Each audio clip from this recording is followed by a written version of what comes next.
પદ્મશ્રી ઝવેરીલાલ મહેતાને શ્રદ્ધાંજલિ અર્પણ કરવા હેતુ હળવદ ખાતે આવેલ શિશુ મંદિરમાં પ્રાર્થના સભા યોજાઈ। પૂજ્ય સાધુ સંતો અને સમાજના શ્રેષ્ઠીઓની ઉપસ્થિતિમાં શ્રદ્ધાંજલિ કાર્યક્રમ યોજાયો હતો। હળવદના વતની અને હળવદ ઝાલાવાડ અને ગુજરાતનું ગૌરવ દેશ અને દુનિયામાં વધાર્યું તેવા ફોટો જર્નાલિસ્ટ અને પદ્મશ્રી એવોર્ડથી સન્માનિત ઝવેરીલાલ મહેતાનું 27 નવેમ્બર 2023ના રોજ ટૂંકી બીમારી બાદ 96 વર્ષની ઉંમરે દુઃખદ અવસાન થતાં આજરોજ હળવદ મધ્યે આવેલ શિશુ મંદિર ખાતે સદગતની આત્માને શાંતિ મળે તે હેતુથી પ્રાર્થના સભાનું આયોજન કરાયું। આ કાર્યક્રમમાં હળવદના સમાજ શ્રેષ્ઠીઓ સહિત નગરજનોએ ભાવપૂર્વક શ્રદ્ધા સુમન અર્પણ કર્યા। અત્રે ઉલ્લેખનીય છે કે ઝવેરીલાલ મહેતા 1980ના દાયકાથી ગુજરાત સમાચાર સાથે સંકળાયેલા હતા। તેઓ ગુજરાત રાજ્યના 13 મુખ્ય પ્રધાનોના જીવન અને સમયના દસ્તાવેજીકરણ માટે લોકપ્રિય હતા। તેમના લેન્સે 2001ના ધરતીકંપ અને 1998ના કચ્છ ચક્રવાત જેવી ઘટનાઓને કેદ કરી હતી।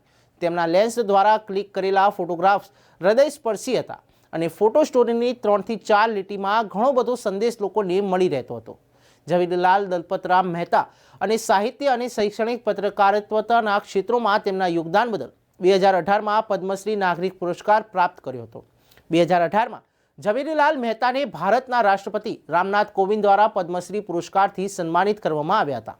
ત્યારે પ્રધાનમંત્રી નરેન્દ્ર મોદીએ પીઢ ગુજરાતી ફોટો જર્નાલિસ્ટ ઝવેરીલાલ મહેતાના નિધન પર ઘેરા શોકની લાગણી વ્યક્ત કરી હતી। પ્રધાનમંત્રીએ લાંબી અને વિશિષ્ટ કારકિર્દી માટે ફોટો જર્નાલિઝમના ક્ષેત્રમાં તેમના યોગદાનને યાદ કર્યું અને પોતાના સોશિયલ મીડિયા પ્લેટફોર્મ પર પોતાની સાથેનો ફોટો શેર કર્યો અને શોક વ્યક્ત કર્યો। ત્યારે હળવદ ખાતે આવેલ શિશુ મંદિર ખાતે આયોજિત પ્રાર્થના સભામાં પૂજ્ય સાધુ સંતો, અધિકારી તેમજ પદાધિકારીઓ અને સમાજના શ્રેષ્ઠીઓ અને સેવાભાવી લોકો ખાસ ઉપસ્થિત રહ્યા।